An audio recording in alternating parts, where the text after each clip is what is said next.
Hello, I'm Bernard Hickey from interest.co.nz and welcome to our weekly currencies report here with Dan Bell from HiFX. Welcome back. Dan, one week we're going to have a dull moment, but this week is not that week because all hell has broken loose in Italy. Talk us through what went on this week and why it's so important. Yeah, sure. So last week we were talking about the Italian bond yields creeping up, and they were getting up to a level which was similar to when the bailouts were triggered for Greece, Portugal and Ireland. This week they went through the roof. So we saw Italian bond yields, the 10-year bond yield, push up over 7%, making a high of almost 7.5% the other night, which is very significant. So I've got a mortgage and my rate went up from 6 to 7%. That would be painful, but it wouldn't kill me. Why is this potentially life-threatening for Italy's bond market? It's life-threatening because they have such a large amount of government debt. We're talking over 1.8 trillion euros, and we're also talking about the fact that they need to constantly roll over their debt. So they're going to the market and asking investors to buy their bonds. So they're constantly going to the market. As these yields continue to go up, the cost of servicing that debt is going up. It is having a dampening effect on their economy, and it's a sort of self-fulfilling prophecy. As investors price in more risk around Italy, the cost of borrowing goes up and their economy continues to weaken. So it's a really bad cycle to be in, and Italy is facing some huge challenges going forward. I mean, at the end of this month, they're going to be looking to raise billions and billions of dollars in new issuance, and at this stage investors are getting more and more concerned about holding their bonds. And it's not just Italy. We've seen the contagion spread to other countries in Europe this week too. Yep, that's right. I mean, you look around. France has been on the radar this week. Investors are starting to question the sustainability of government debt in France as well, and that's getting up towards 90% of GDP. And with the slowing economic growth across the European region, investors continue to be concerned there as well. And not helped when France's credit rating, AAA, maybe is questioned in this accidental release by Standard & Poor's overnight. Absolutely amazing that Standard & Poor's, who are the sort of bellwether credit rating agency around the world, accidentally sent out an email to a number of their subscribers saying that France was going to be downgraded. I don't know how that happens. I can imagine the response on the French dealing room. They've come back. Apparently there's an investigation going on, but it just seems all pretty silly stuff, doesn't it? So what happens now? We've had this blow up in the European debt markets. What does the European Central Bank do? What do the European politicians do? What happens now? So the ECB were out this week, from what we hear, actively buying Italian bonds. So they're basically the lender of last resort, stepping in and buying the bonds. But they have come out and said that they're not going to continue to be as active in the market, and they don't want to be the lender of last resort. They don't have the firepower that the Federal Reserve have in the States, and also they don't have philosophically, I think they're quite different to the Federal Reserve. They're not prepared to pull out all stops and support these peripheral European economies the same way that the Fed is prepared to support the US economy. The guts of it is a debate between the Germans, who don't like money printing and don't like the idea of the European Central Bank buying all these Southern European bonds, and the French and the Southern Europeans going, well, the only one who can save us is the ECB with money printing and bond buying. Get on with it. So how is that dispute going to be resolved? That's the thing. I mean, it's hard to see any light, at this stage when you just don't have that commitment from a central bank who's looking after this whole region, who's going to step in and be the lender of last resort. There really is no one else prepared to go in there and buy their bonds. Reports this week that a number of the largest European banks have been selling their sovereign bonds at a loss. So that goes to show you that the banks in the region are extremely concerned about holding government debt. You've got the ECB turning around and saying, listen, we're not going to be the lender of last resort. So who is?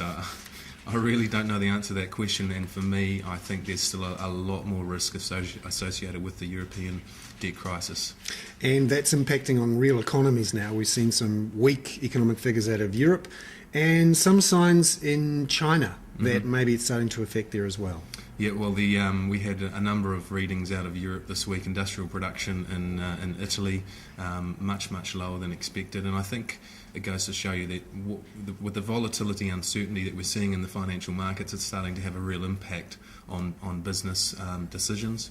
And you imagine if you're sitting there as a business owner in Italy or in any parts of the European region at the moment, making any investment decisions with all this uncertainty is going to be very difficult. So the likelihood of the EU entering a recession is getting more and more likely by the day.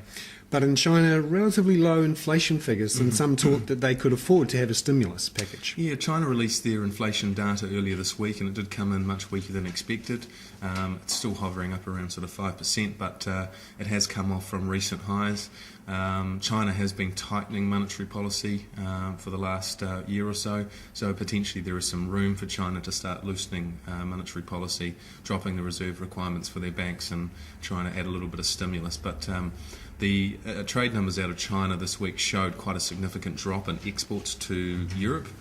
So again, showing that the real economy is starting to feel the impact of this uncertainty with the debt crisis. Now, coming back to this part of the world, we saw some figures out of Australia.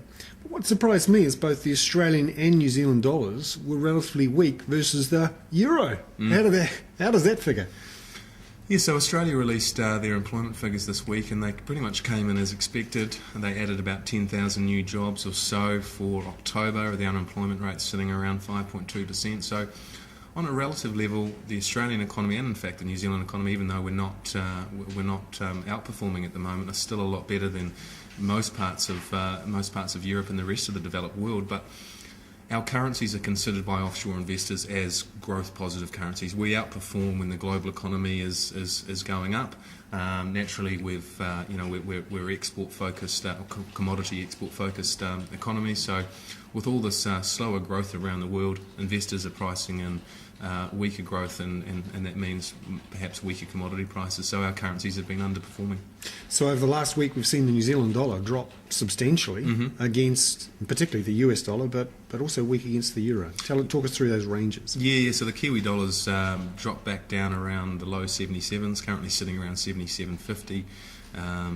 Last week we were trading up towards 80 cents, and the week before we were as high as 82.50. So again, we're back around 77. By all accounts, we think the next sort of level of support is probably around sort of 75.50, and then we could target the low 70s if this risk aversion theme continues to play out. We see resistance in the Kiwi dollar up around 79.50 at this time. Against the euro, we're trading around the low 57s. We've just been sort of drifting off against the euro, and against the pound actually we're also weaker, trading under 0.49p. As we all know, we've been up to historical highs in the last few months, close to 0.53 against the pound. And again, despite the UK economy continuing to struggle, their interest rate's set at 0.5 or 0.5%. And they're printing too. And they're printing money. We've been weaker against the pound as well. So it goes to show you that investors are starting to get a lot more concerned about what's happening in the world, and that this the sort of carry trade advantage that the New Zealand dollar and the Australian dollar have, which is that we've got higher interest rates, isn't enough at the moment to keep our currencies propped up. And closer to home, we saw some more figures out of New Zealand. Bit of a weakness there, particularly in the manufacturing sector and consumer confidence. What are views on interest rates doing, and how do you think we might play out? Yeah, well, I put it out there today that I think there's definitely more chance of a rate cut from the Reserve Bank than a rate hike in the next 6 months. And I have heard one other analyst locally say the same thing. And I think it goes back to the idea that if we see a further blowout in the European debt crisis and that impacts on global credit markets, which it already is, then the cost of borrowing for our banks is going to go up, and potentially that means that we're going to be paying more for our debt, both households and businesses.